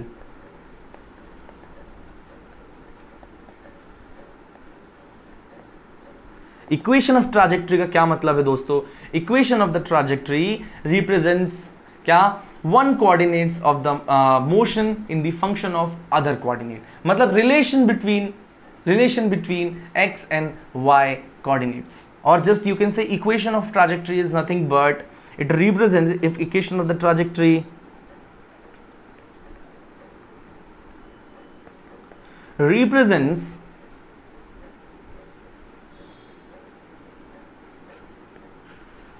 relation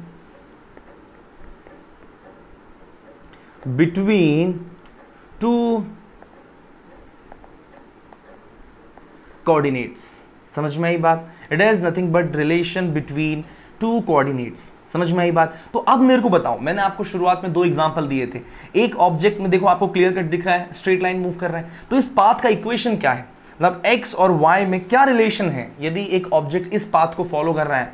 you must be knowing, मैंने अभी दोस्तों आपको है ना ग्राफ्स पढ़ाए हैं, अरे पढ़ाए हैं कि नहीं, क्या रिलेशन होगा इनके बीच में बताओ, इनके बीच में रिलेशन होगा y is equal to mx plus c, समझ में आई बात। so this equation is nothing but the equation of trajectory followed by this object, clear है। अच्छा यहां आपको दिख रहा है, ये क्या दिख रहा है, ये पैराबोला दिख रहा है, नहीं दिख रहा है, तो इसका इक्वेशन क्या हो जाएगा मुझे बताओ, y is equal to mx square plus c, है ना। so this is equation of trajectory for this path and this is equation of trajectory for this path, समझ में आई बात। तो ऐसे हमें क्या करना है, कभी भी क्वेश्चन में आपसे इक्वेशन ऑफ ट्रैजेक्टरी या जस्ट ट्रैजेक्टरी ही पूछ ले आपसे, तो इन केस आपको क्या कैलकुलेट करना है, आपको यदि वो टू डायमेंशनल मोशन है तो x और y के बीच में रिलेशन फाइंड आउट करना, और मैक्सिमम टाइम हमसे टू डायमेंशन ही पूछता है, थ्री डायमेंशन के बारे में आपसे नहीं पूछा जाएगा, क्लियर है।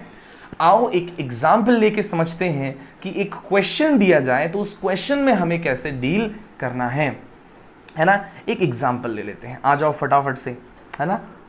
लेट्स टेक एन एग्जाम्पल हमें मान लो एक ऑब्जेक्ट इज मूविंग, है ना, आपको एक्स वाई एक्सेस के कोऑर्डिनेट्स में दे देता हूँ, ये देखिए एक्स और ये वाई, और जिसमें एक ऑब्जेक्ट ऐसा कुछ भी मूव कर रहा है और उसका इक्वेशन ऑफ इट्स पोजीशन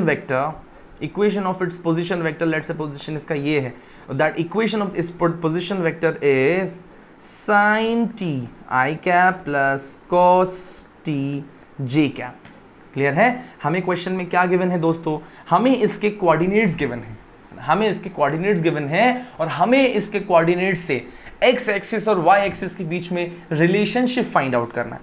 अब मुझे बताओ कि क्या ये जो टर्म है ये x एक्सिस का है और ये वाला जो है क्या ये y एक्सिस का है, तो कुल मिला के मैं ये कह सकता हूं कि x is equal to sin t and y is equal to cos t, clear है। x is equal to sin t and y is equal to cos t, clear है। अब हमें फाइंड आउट करना है x और y में relation, तो क्या करें, साइन और cos में कुछ रिलेशन ढूंढ लें तो x और y में रिलेशन मिल जाएगा हमें, isn't it?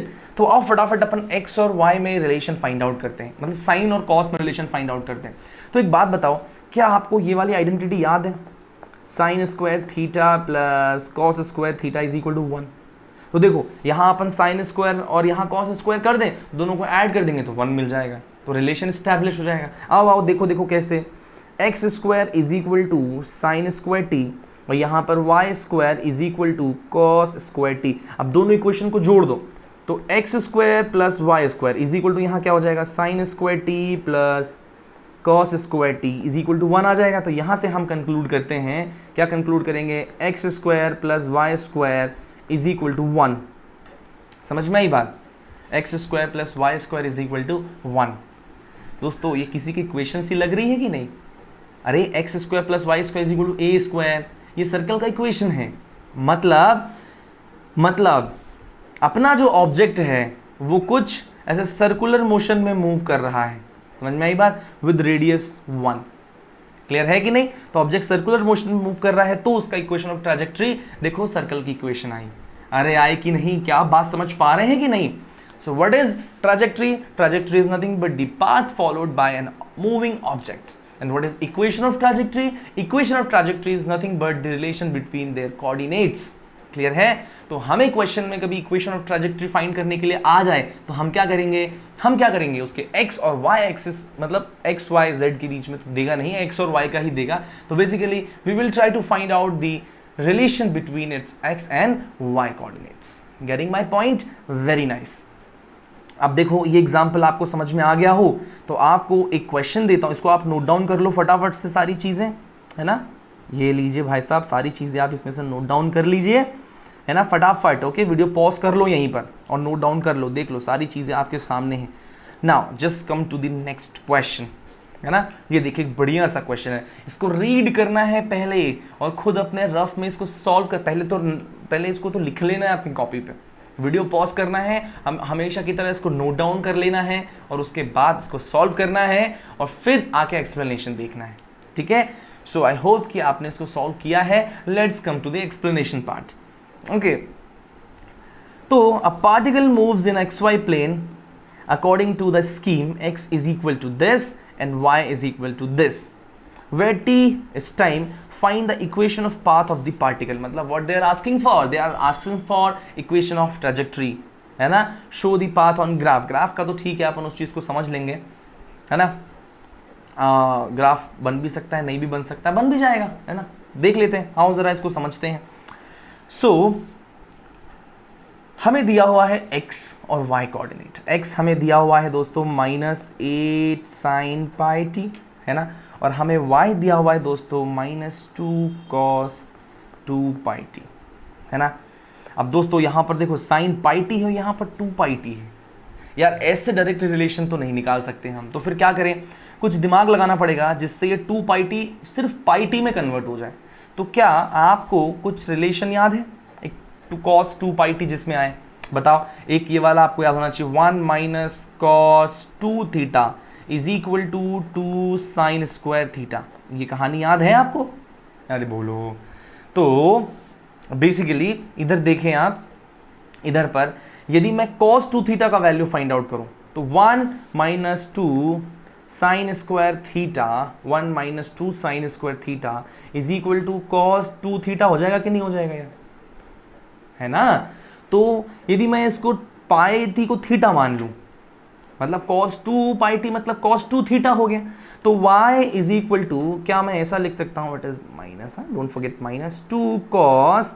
अच्छा, और यहां पर cos की जगह आप यहां पर रख दीजिए, क्या रख दोगे दोस्तों, 1 - 2 sin square theta, theta is pi t। समझ में आया कि नहीं मैंने क्या किया? इस इक्वेशन को देखो आप, इस इक्वेशन को देखो, यहां पर क्या दिया हुआ है, 1 - 2 sin square theta is equal to cos 2 theta, isn't it. तो मैंने यहां जस्ट cos 2 थीटा की जगह, यहां देखो cos 2 pi t था ना, तो यहां pi t को मैंने थीटा मान लिया, तो यहां cos 2 थीटा हो गया, और cos 2 theta is equal to 1 - 2 sin square theta, theta pi t just रख दिया। और अब देखिए y इज इक्वल टू, यहां पर आ गया -2 + 4 sin square pi t। Clear है? अब दोस्तों यहां पर से हमें sin स्क्वायर पाई टी का वो वैल्यू निकाल के वहां पर पुट कर देना है। आओ फटाफट देखते हैं दोस्तों, x is equal to -4 × 2 sin pi t, ऐसा लिख सकता हूं क्या मैं, है ना। चलिए, तो यहां पर 2 को इधर पर ले आओ, माइनस को इधर ले आओ, तो -x/2 is equal to 4 sin pi t आ जाएगा कि नहीं आ जाएगा? अरे है कि नहीं? ओके, इनफैक्ट मैं तो कहता हूं आप इसको 8 को ही नीचे लेकर आ जाओ, है ना, that will be more simple. So x - x is equal to sin pi t. अब दोनों साइड स्क्वायर कर दो, है ना, दोनों साइड स्क्वायर कर दो। देखो क्या sin स्क्वायर पाई टी आपका वैल्यू मिल गया कि नहीं मिल गया, जस्ट यहां पर पुट इट है। तो y is equal to -2 + 4 into यहाँ पर क्या आ जाएगा, sin स्क्वायर पाई टी की जगह यहाँ पर क्या आ जाएगा दोस्तों, बताओ। यहाँ जो हमने वैल्यू फाइंड आउट की है that value is -x, clear है। इनफैक्ट जब हम स्क्वायर करेंगे तो ये माइनस यहाँ से हट जाएगा, है ना, तो ये प्लस आ जाएगा basically, that will B plus. अरे जब मैं स्क्वायर करता हूँ दोनों साइड में स्क्वायर कर दूंगा तो यहाँ पर माइनस हट जाएगा यार, है ना। तो उसके यहाँ पर अपन ने रखा तो देखिए अपने को क्या मिलता है, एक्स स्क्वायर बाय 8 स्क्वायर, ठीक है। तो यहाँ पर क्या हो जाएगा, आप इसको सॉल्व कीजिए तो y इज इक्वल टू, इसको आप इसको सॉल्व कीजिए तो x square by 16 minus 2, this is your equation of trajectory. समझ में आता है क्या? And please show me the graph path on a graph बना के बताओ इसका। तो लेट्स मेक अ ग्राफ। देखिए यहां पर this is x axis, this is y axis. मुझे बताओ इसका ग्राफ कैसा बनेगा, y और x के बीच में कैसा रिलेशन है, स्क्वायर का। मीन्स ये क्या बनने वाला है दोस्तों, पैराबोला। क्या बनने वाला है, पैराबोला बनने वाला है। ओके, सो पैराबोला बनने वाला है तो क्या करें, पैराबोला बनने वाला है तो हमें ये देखना है कि इंटरसेप्ट है कि नहीं। पैराबोला मतलब कटोरी। अब कटोरी, पहली चीज हम क्या देखते हैं, पहली चीज हम देखते हैं कि कटोरा किसकी तरफ आएगा। अमीर गरीब का कॉन्सेप्ट याद है, अमीर कौन है यहाँ पर, ऑब्वियसली अमीर y दिख रहा है क्योंकि स्क्वायर x पर है, तो कटोरी y की तरफ आएगा, प्लस y की तरफ, माइनस y की तरफ, प्लस y की तरफ। क्लियर है। और दूसरी चीज ये -2 इट इज इंटरसेप्ट, मतलब y एक्सिस को ग्राफ कहां से कट करेगा, -2 से। तो graph should look like this ना, देख लो थोड़ा सा ऐसन बनना चाहिए। क्लियर है, मतलब ऐसा, जहां तक ये एक्सटेंड हो पाए वहां तक। क्लियर, लाइक दिस, ऐसा कुछ ग्राफ बनना चाहिए। समझ में आई बात। कटोरी टुवर्ड्स y और y एक्सिस को कहां से कट करेगा, -2 से। तो ये देखिए आपके सामने ये सॉल्यूशन है इस क्वेश्चन का। क्लियर है, very nice. Now let's come to the next question. इसको पॉज करो और नोट डाउन कर लो सारा कुछ, ठीक है। चलिए अगला सवाल यहां पर देखते हैं दोस्तों। Particle moves in x y plane, बहुत बढ़िया, such that its position vector varies as time. अच्छा, हमको यहाँ पर पोजीशन वेक्टर दे रखा है, that is 2 sin 3t i cap और +2 1 minus cos 3t j cap. Means x हमें दिया हुआ है 2 sin 3t और हमें y दिया हुआ है, 2 को अंदर मल्टीप्लाई कर लो, 2 - 2 cos 3t। अच्छा अब देखिए दोनों यहाँ पर, यहाँ sin t cos t, तो sin t cos 3 मतलब sin थीटा cos थीटा में रिलेशन वही स्क्वायर वाला लगा देते हैं, बढ़िया रहेगा, है ना। तो यहाँ पर देखिए sin थीटा का मैं x/2 is equal to sin 3t और यहाँ पर क्या हो जाएगा दोस्तों, देखिए फटाफट से, है ना। इसको मैं उधर लेके आ जाऊँ, उसको उधर पर लेकर के आ जाऊँ, है ना। हमें cos थीटा का वैल्यू चाहिए ना, तो हमें 2 cos 3t is equal to 2 minus y, है ना। हमें सिर्फ cos चाहिए, तो 2 minus y/2 is equal to cos 3t। देखिए sin 3t मिल गया, यहाँ cos 3t मिल गया। तो अब हमें क्या करना है दोस्तों, हमें यहाँ पर जस्ट स्क्वायर कर करके ऐड कर देना है। तो इधर का भी स्क्वायर कर दो, इधर का भी स्क्वायर कर दो, इधर का भी स्क्वायर कर दो, इधर का भी पूरा स्क्वायर कर दो, है ना। तो उसको देखोगे तो आपको मिलेगा, इन दोनों को ऐड कर दो तो x²/4 प्लस यहाँ से 2 माइनस y/2 का square is equal to sine square 3t plus cos square 3t, और ये किसके बराबर होता है, 1। इट मीन्स x²/4 प्लस, इसको सॉल्व कर लो, 1 माइनस y/2 का whole square is equal to 1। So this will be your equation of trajectory. समझ में आता है क्या रही, बहुत बढ़िया, है ना। तो ये देख लो बिल्कुल सिंपल सा था। अब इसमें आपको ग्राफ बनाने का बोला नहीं है, तो ग्राफ बनाने की ज़रूरत भी नहीं है ना। चलिए, तो ये है बात किस चीज़ की दोस्तों, ट्रेजेक्ट्री की। तो हमने यहाँ पर अभी अभी ट्रेजेक्ट्री फिनिश कर दिया है। ओके, अब आते हैं अपने काइनेमेटिक्स के मेन पार्ट पर, that is 1 dimensional motion. Clear है। Now we have to deal with 1 dimensional motion. 1 dimensional motion का क्या मतलब है दोस्तों, स्ट्रेट लाइन मोशन, है ना। Straight line motion, straight line motion एक ऑब्जेक्ट है, मान लो m मास का, और वो मूव करना चालू करता है है ना। तो जिंदगी भर ऐसे स्ट्रेट लाइन में मूव करता रहेगा, कहीं दाएं बाएं टेढ़े मेढ़े सर्कल में नहीं घूमने वाला, है ना। इस टाइप के मोशन को हम स्टडी करने वाले हैं, बिल्कुल बेसिक है ना। चीज़ें आपने 9th क्लास में बहुत पढ़ रखी हैं, बट डोंट वरी, मैं आपको फिर से सारी चीज़ें बताऊंगा, आप बिल्कुल निश्चिंत रहें इस बात को लेकर के, बट स्टिल आपको चीज़ें पता होनी चाहिए, ओके। तो मैंने आपको पहले ही डिस्कस कर चुका हूं कि इसमें मैं आपको क्या क्या डील करने वाला हूं। देखिए, सबसे पहले तो distance, displacement, speed, velocity and acceleration, ये सारे जो हैं 5 पॉइंट्स हैं मेनली जिनको हमें पढ़ना है। क्लियर है? तो आओ हम इस वीडियो लेक्चर में डिस्टेंस और डिस्प्लेसमेंट पढ़ के इस लेक्चर को कंप्लीट करते हैं, okay. So distance is displacement, आपको पहले से चीज़ें पता हैं, लेकिन फिर भी मैं आपको बता देता हूं। आइए समझते हैं। ये थोड़ा सा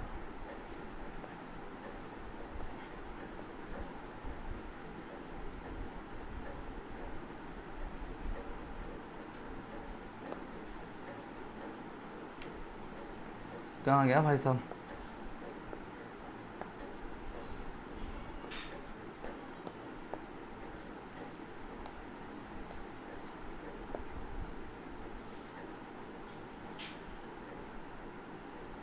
अरे यार, चलो इधर देख लो, ये x और ये y, ठीक है। मान लो पहले ऑब्जेक्ट अपना इस a पॉइंट पर था, है ना, जिसके पोजीशन कोऑर्डिनेट्स, अब दोस्तों ये पोजीशन कोऑर्डिनेट्स क्या हैं, x y z, ये मैं आपको वेक्टर में पढ़ा चुका हूँ, है ना। इसके पोजीशन कोऑर्डिनेट्स है दोस्तों x1 y1 z1, ठीक है। दूसरा पॉइंट है दोस्तों, यहाँ पर देखो आप, है ना, दूसरा पॉइंट है b, जिसकी पोजीशन कोऑर्डिनेट्स है x2 y2 और z2। क्लियर है? अब मेरी बात समझना, यहाँ से एक ऑब्जेक्ट यूं घूम करके जाता है और इस b पॉइंट पर आता है ना। पाथ नंबर 1 ये रहा, ठीक है, ऐसे मुड़ करके घूम करके आता है, ठीक है। और दूसरा पाथ जो है डायरेक्टली ऐसे चला जाता है ना। समझ में आई बात? तो यदि मैं बात करूं A पॉइंट से लेकर के B तक, है ना, तो वो घूम करके पाथ नंबर 1 से जाता है ना, ऐसे घूम करके जाता है। तो डिस्टेंस क्या होगा? डिस्टेंस ये होगा कि यहां से यहां तक चलने में, यदि मान लो वो 10 मीटर चलता है, तो the whole 10 metre will be its distance. समझ में आई बात? What is distance? Distance is the total path length travelled by the object, कि इस ऑब्जेक्ट ने टोटल कितना चला। क्लियर है? ये ऑब्जेक्ट यहां से मूव करते हो गया, टुन टुन टुन टुन टुन टुन घूमते घूमते 10 मीटर चला। क्लियर है? लेकिन दूसरा वाला जो पाथ है दोस्तों बिल्कुल शॉर्टेस्ट है ना, बिल्कुल शॉर्टेस्ट है, ए से लेके बी तक का, है ना। मतलब ए से लेके बी तक, ए पॉइंट पर खड़े होकर उसने बी की तरफ देखा, बिल्कुल सीधा वो रहा बी पॉइंट, और उस डायरेक्शन में चलना चालू कर दिया। तो जो शॉर्टेस्ट पाथ होगा that will be displacement. Clear है? The shortest path will be displacement. Clear है? And displacement is obviously vector quantity, और मैंने आपको ऑलरेडी डिस्प्लेसमेंट वेक्टर कैसे बताते हैं ये चीज़ मैं आपको डिस्कस कर चुका था, एक बार फिर बता देता हूं। अच्छा, ये जो है मैं यहां पर इसको लिख सकता हूं, देखिए यहां से यहां तक ये ए पॉइंट के पोजीशन कोऑर्डिनेट्स हैं, और यहां से यहां तक दोस्तों देखिए ये इस बी पॉइंट के पोजीशन कोऑर्डिनेट्स। समझ में आई बात? तो क्या आप ए पॉइंट का पोजीशन वेक्टर बना सकते हैं? मतलब ए पॉइंट का पोजीशन वेक्टर क्या होगा दोस्तों?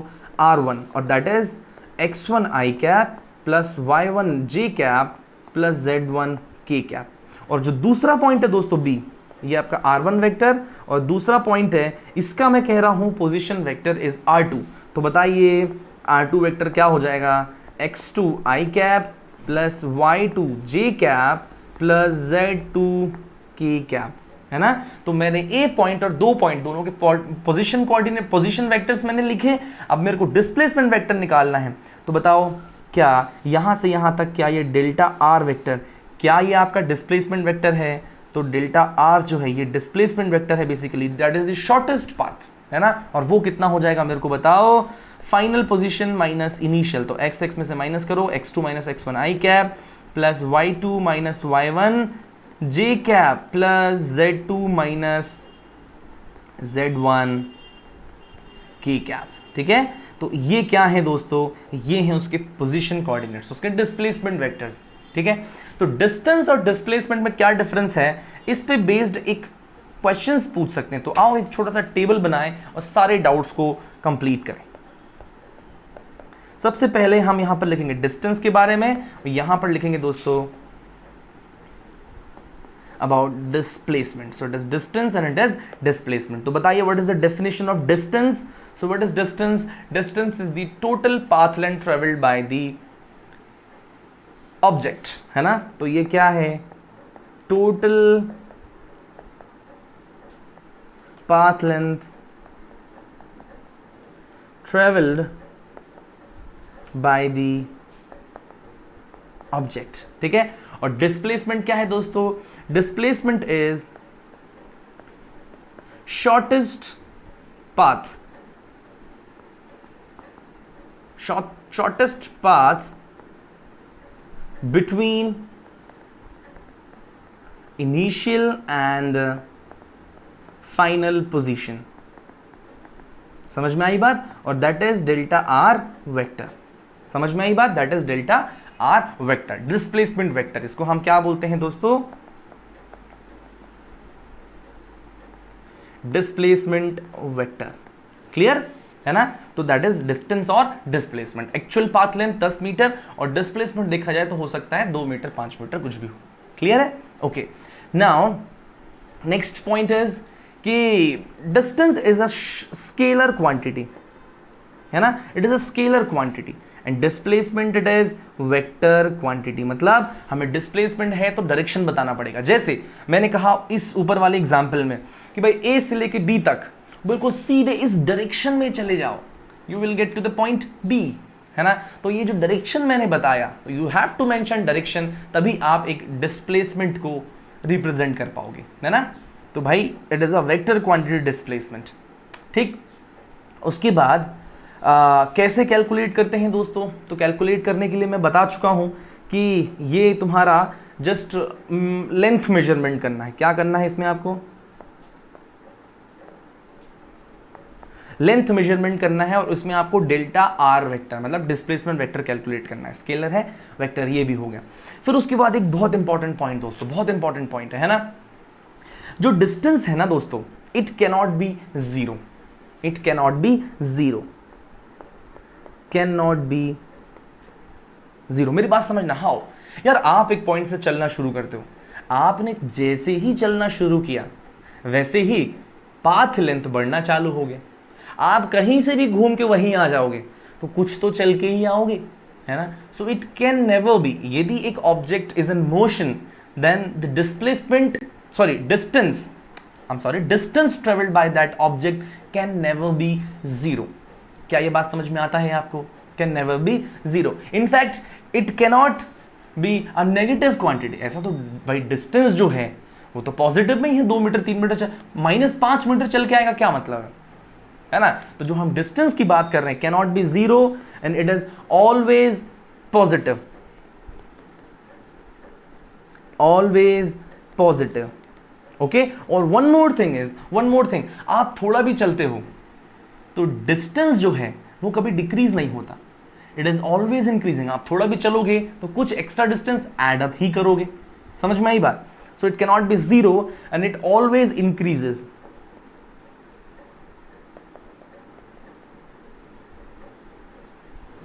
It always increases. Now next point, यदि मैं डिस्प्लेसमेंट की बात करूं तो it can be zero, it can be negative, है ना। It can be zero, it can be zero, can be negative, or it can decrease।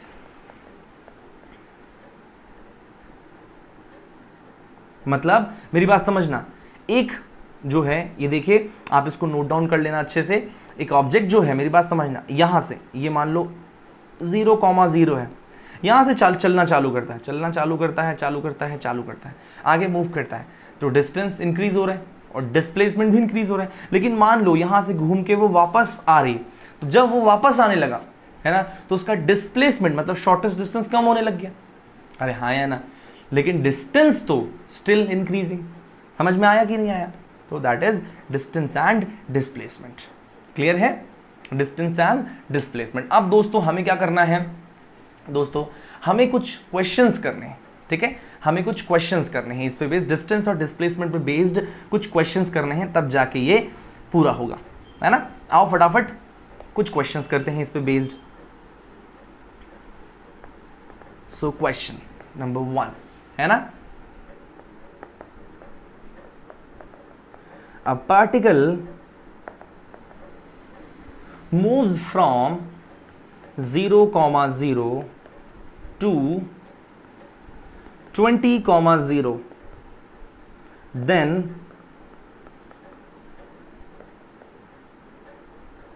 finally reached to -20,0। Clear है, मतलब देखो इस क्वेश्चन को करो पहले, इसके लिए हमें एक्स वाई एक्सिस बनाना पड़ेगा, सीधी सी बात है, लाइक दिस, ये x axis and this is y axis, ठीक है। तो पहले जो है ऑब्जेक्ट इस ए पोजीशन में था, दैट इज 0,0, थोड़ी देर बाद ये 20,0 पे आ गया। 20,0 बताओ एक्स एक्सिस पे होगा, वाई 0 है इसका, तो let's say this point is 20,0, है ना। तो वो ऑब्जेक्ट जाता है ऐसे और 20,0 तक पहुंचता है, ठीक है, और वापस वहां से क्या होता है, घूम के आता है और नेक्स्ट पोजीशन -20, तो -20 कोऑर्डिनेट्स यहां कहीं आने चाहिए, -20,0, मतलब ये ऑब्जेक्ट जो है वापस यहां से घूम के पूरा ऐसे, ठीक है। तो 0,0 से 20,0 फिर -20,0, तो इसमें क्या कैलकुलेट करना है, इसमें calculate distance and displacement, calculate distance and displacement. अब देखो क्वेश्चन बहुत टफ नहीं है, तो 9th क्लास में ही हम करके आ रहे हैं, फिर भी मैंने सोचा कि बेसिक एक बार करवा देता हूं, है ना। चलिए, तो बताइए टोटल डिस्टेंस कितना हुआ, डिस्टेंस टोटल पाथ लेंथ, जब यहां से यहां गया दोस्तों तो 20 मीटर चला होगा, it is in obviously in metre, है ना। फिर वापस आया तो पहले यहां 20, फिर यहां 20, फिर यहां 20, तो कितना हो गया टोटल, तो टोटल जो डिस्टेंस हो गया that is 20 + 20 + 20, that is total 60 metres. And what is the displacement, बताइए डिस्प्लेसमेंट कितना होगा। तो दोस्तों डिस्प्लेसमेंट में यहां पर हमें देखना पड़ेगा कि ये इनिशियल पॉइंट जो है, ये इनिशियल पॉइंट और फाइनल पॉइंट के बीच में, इनिशियल पॉइंट और फाइनल पॉइंट के बीच में कितना डिस्टेंस है, ये समझ में आई बात। क्या ये आपका डिस्प्लेसमेंट वेक्टर हो जाएगा final position coordinate minus initial position coordinate, समझ में आता है कि नहीं यार। तो डिस्प्लेसमेंट मस्ट भी कितना हो जाना चाहिए, मेरे को बताओ, -20 आई कैप। अरे हाँ या ना, क्या हो जाएगा, -20 आई कैप। आप चाहो तो इसको सॉल्व कर सकते हो, है ना, मतलब वैसे भी R1 - R2 वेक्टर करके, R1 वेक्टर जो इनिशियल पोजीशन 0 है ना, माइनस R2 क्या हो जाएगा, R2 वेक्टर हमको मालूम है क्या है, -20 आई कैप। समझ में आता है कि नहीं, आई एम सॉरी, यहाँ पर R2 - R1 करना होगा हमें, है ना, R2 - R1, है ना, मतलब फाइनल माइनस इनिशियल करते हैं ना दोस्तों, तो final that will B -20 I cap -0, तो that will B -20 I cap. ये देखिए, ये आपका डिस्प्लेसमेंट, बहुत ही सिंपल सा क्वेश्चन था, बेसिक सा, जो हम दोस्तों ऑलरेडी 9th क्लास में करके आ चुके हैं, बट स्टिल मेरा तो बनता है कि मैं बिल्कुल बेसिक से सारी चीजें बताऊं, है ना। चलिए अब देखते हैं अगला सवाल, है ना, एक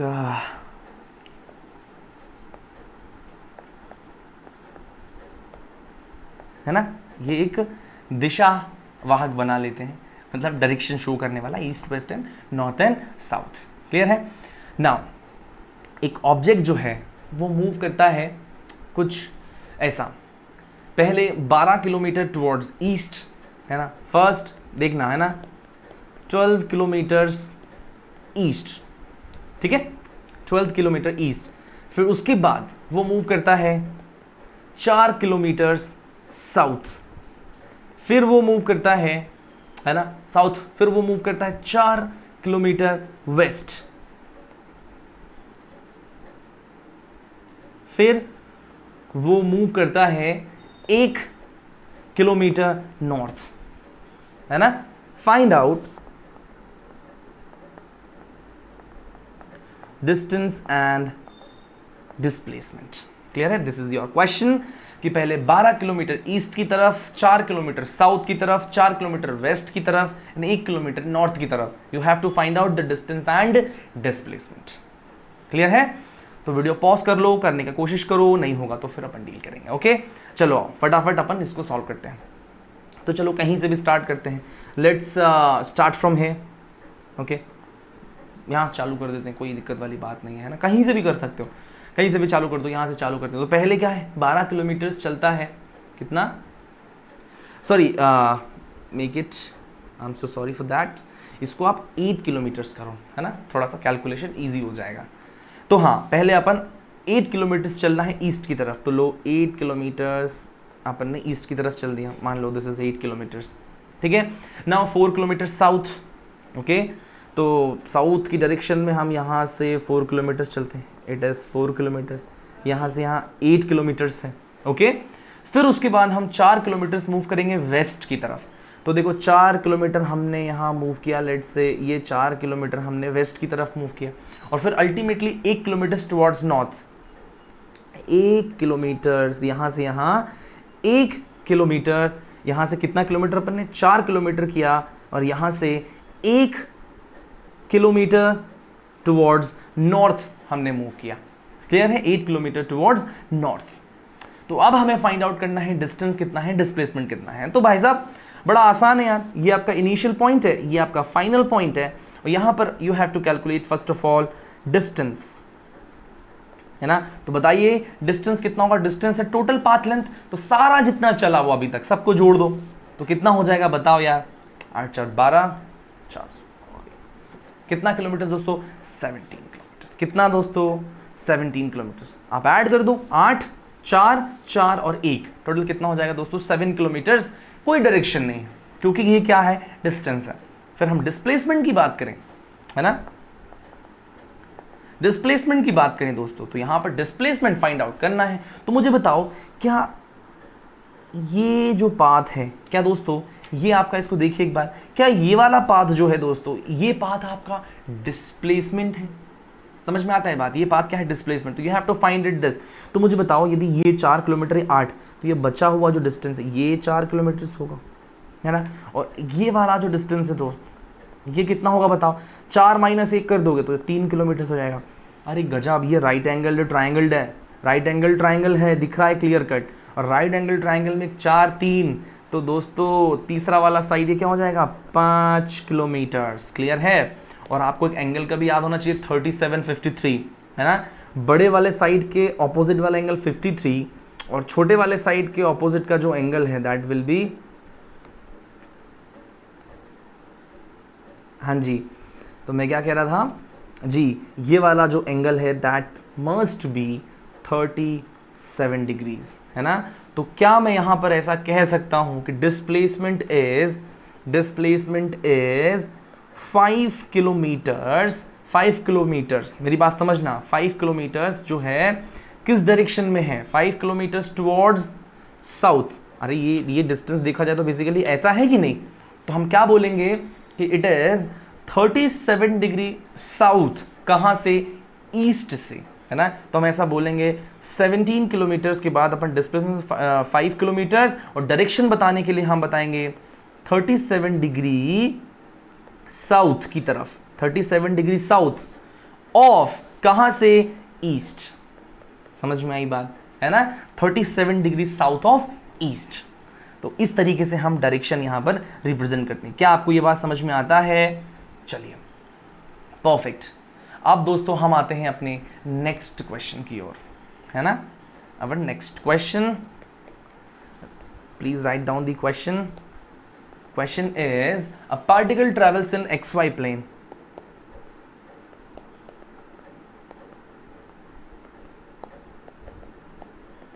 A particle travels in XY plane. Its initial position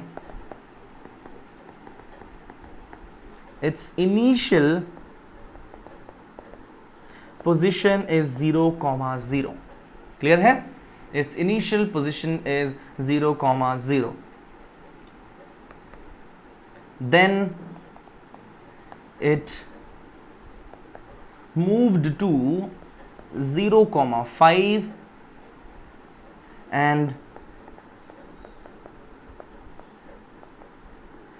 finally reached to 5,5. Clear है? Find out distance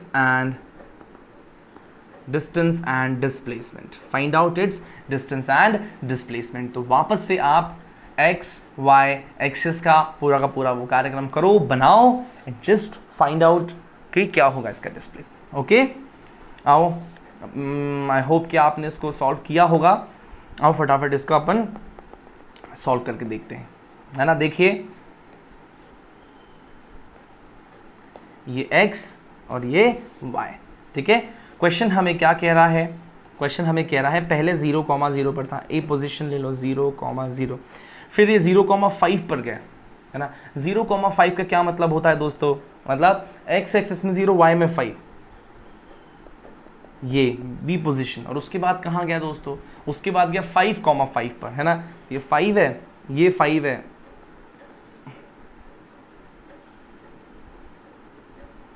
So let's say this is C point 5,5.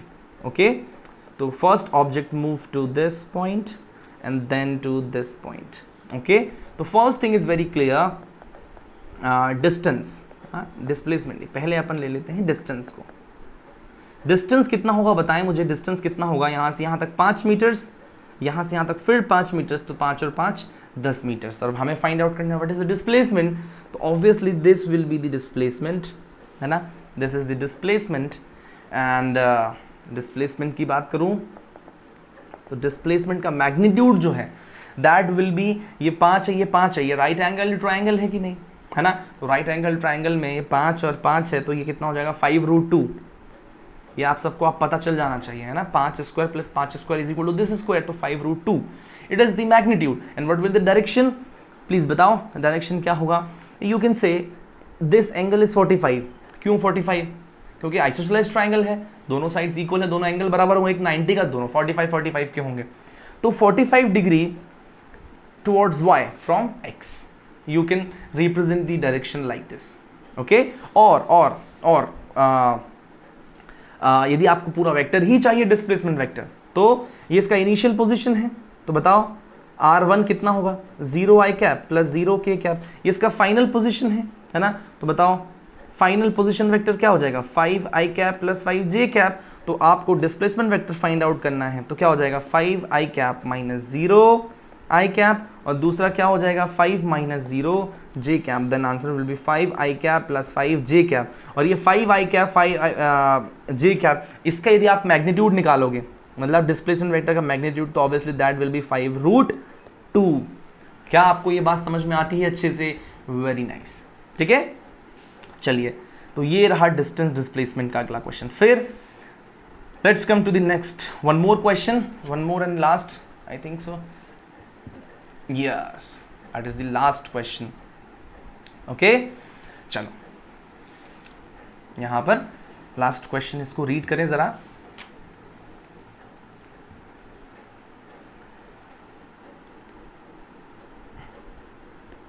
Question, a particle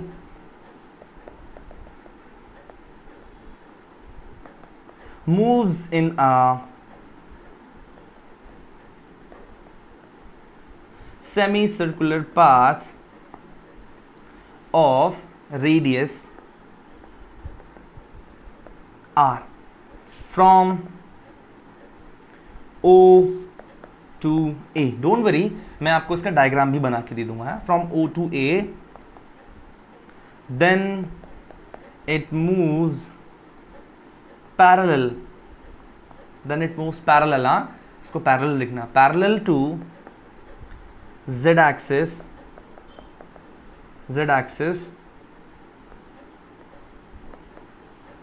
covering distance of r, distance of r up to B.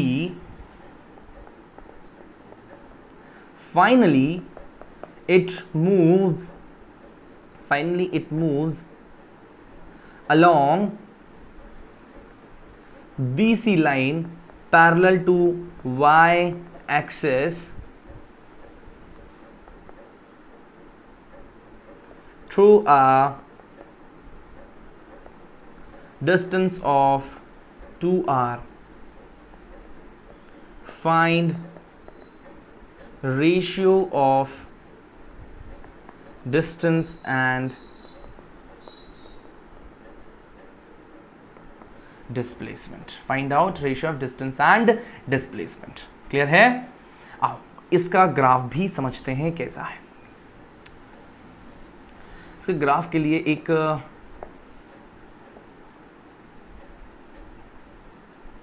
Clear है? चलो तो अब इसमें समझते हैं। ये है आपका x एक्सिस, ये है आपका y एक्सिस, इट इज 0,0 है ना, दिस पॉइंट इज O। तो क्वेश्चन क्या कह रहा है, particle moves in a semi circle path of radius r from O to A। O to A कहाँ पर है? A दोस्तों इसी एक्सिस पर है कहीं पर, तो यूं ऐसे सेमी सर्कुलर पाथ में मूव करके जाता है, जिसका रेडियस क्या है दोस्तों r। तो टोटल बताइए यहाँ से यहाँ कितना होगा, total length that will B 2r,0, ठीक है, दैट विल बी 2r,0। तो ये O से लेकर के A पॉइंट पर पहुंच जाता है। अभी नेक्स्ट क्या करता है ये, है ना, फिर बोलता है it moves parallel to z axis covering distance r up to point B। r distance travel करता है, ये z एक्सिस है दोस्तों, z एक्सिस के पैरेलल मूव करता है। कितना डिस्टेंस ट्रेवल करता है, r, है कितना डिस्टेंस, और पहुंच जाता है पॉइंट B पर। उसके बाद क्या है, up to B। Finally it covers along it moves along BC, है ना, B पॉइंट से एक नए पॉइंट C की तरफ पैरेलल टू Y एक्सिस, है ना। ये दोस्तों Y एक्सिस आपका इसमें है, तो Y एक्सिस के पैरेलल मूव करेगा। क्लियर है? तो आपको Y एक्सिस के पैरेलल मतलब अबाउट दिस, है ना, और पहुंच जाता है पॉइंट C। और कितना डिस्टेंस ट्रेवल करता है, टोटल 2r। क्लियर है? क्या पहुंच जाता है यहाँ पर 2r। तो आप समझ रहे हो आपको क्या फाइंड आउट करना है दोस्तों, आपको इस कंडीशन में O से लेकर के अल्टीमेटली C तक पहुंच गया ऑब्जेक्ट, है ना। अब आपको फाइंड आउट करना है टोटल डिस्टेंस और डिस्प्लेसमेंट कितना है। Okay, just take your time, pause the video and just go for it. ठीक है, चलिए आओ सॉल्व करते हैं। सबसे पहले तो दोस्तों हमें क्या करना है, हम फाइंड आउट करते हैं हमेशा की तरह डिस्टेंस। ठीक है, हम फाइंड आउट करते हैं हमेशा की तरह डिस्टेंस। और डिस्टेंस कितना है, सारे पाथ को जोड़ दो। तो पहले O से A गया, तो बताओ क्या एक सेमी सर्कुलर पाथ ट्रेवल किया, तो सरकमफेरेंस कितना होता है 2πr, तो यहाँ सिर्फ πr होगा, तो πr O से लेकर के A तक। फिर A से लेकर के B तक कितना कवर किया दोस्तों, R, तो यहाँ R को ऐड करना है A से लेकर के B तक। और अल्टीमेटली B से C तक कितना कवर किया दोस्तों, 2R। क्लियर है, कितना कवर किया दोस्तों, 2R B से लेकर के C तक। थोड़ा 3D इमेजिनेशन चाहिए दोस्तों यार, इस टाइप के क्वेश्चंस कई बार ऐसे आते हैं कि हमें थोड़ा सा 3D इमेजिनेशन करने की ज़रूरत पड़ती है। ओके, तो कोई बात नहीं, आराम से। अब हमें डिस्टेंस इन सबको ऐड कर दो यार, है ना। तो कितना हो जाएगा, ये 3R और 3R plus πr, so it will become what, R को कॉमन निकालो, 3 प्लस पाई, है ना। Okay, isn't it. और मुझे बताओ कि ये पाई 3.14 होता है, तो 3 से प्लस करेंगे तो कितना हो जाएगा 6.14 इंटू R। ये क्या हो जाएगा भाई साहब, ये हो जाएगा डिस्टेंस। अब हमें डिस्प्लेसमेंट निकालना है, तो दोस्तों इस पॉइंट के कोऑर्डिनेट्स मिल जाते हैं हमें, तो क्या हम डिस्टेंस या डिस्प्लेसमेंट निकाल पाएंगे। तो कोऑर्डिनेट्स कैसे निकाले बताओ, ये पॉइंट एक्स एक्सिस में कितने डिस्टेंस पर, थोड़ा इमेजिनेशन चाहिए दोस्तों, है ना। एक्स एक्सिस में बताओ कि यहाँ से यहाँ ये वाला जो डिस्टेंस है यही डिस्टेंस हो जाएगा, है ना, जो कि कितना है 2R, है ना। तो इस C पॉइंट का x कोऑर्डिनेट जो है वो 2R है। क्लियर है क्या। फिर y में बताओ, y में कितना डिस्टेंस मूव करता है यार, y में कितना डिस्टेंस मूव करता है, तो मुझे बताओ क्या ये y में इतना डिस्टेंस मूव करता है यहाँ से 2R, isn't it? तो इसका y कोऑर्डिनेट भी कितना होगा 2R। समझ में आता है कि नहीं। और z कोऑर्डिनेट कितना दोस्तों, z एक्सिस में कितना मूव करता है, सिर्फ और सिर्फ इतना। देखो z एक्सिस में सिर्फ और सिर्फ इतना मतलब r। क्लियर है कि नहीं, z एक्सिस में सिर्फ r मूव करता है। x एक्सिस में मूव किया अपन ने 2R, फिर y में ऊपर की तरफ मूव किया अपन, मतलब फिर z में मूव किया अपन ने सिर्फ r, और y की डायरेक्शन में अपन ने मूव किया 2R। तो इस पॉइंट का जो कोऑर्डिनेट होगा ना सी पॉइंट का, that will B 2r, r, ठीक है। तो देखो दो पॉइंट्स हैं अपने पास में, है ना। This point A is initial point, है ना, that is 0,0 and this point is your final point O से लेकर के सी तक के लिए, है ना। तो हमें क्या निकालना है, displacement vector, delta R vector will be r2 minus r1। तो बताइए फाइनल क्या हो जाएगा, 2r cap plus 2r cap plus क्या हो जाएगा, r कैप माइनस 0। तो 0 से तो कोई फर्क पड़ नहीं रहा है, इनिशियल वेक्टर मतलब इनिशियल पोजीशन वेक्टर तो 0 ही था। तो basically this is your displacement vector and you can find out it's displacement vector का मैग्नीट्यूड कितना है। तो मैग्नीट्यूड हम आपको सिखा चुके हैं ऑलरेडी, कैसे निकालते हैं, 2r square plus 2r square plus r square. Clear है, तो कितना हो जाएगा मुझे बताइए, √4r square plus 4r square plus r square कितना हो जाएगा, है ना।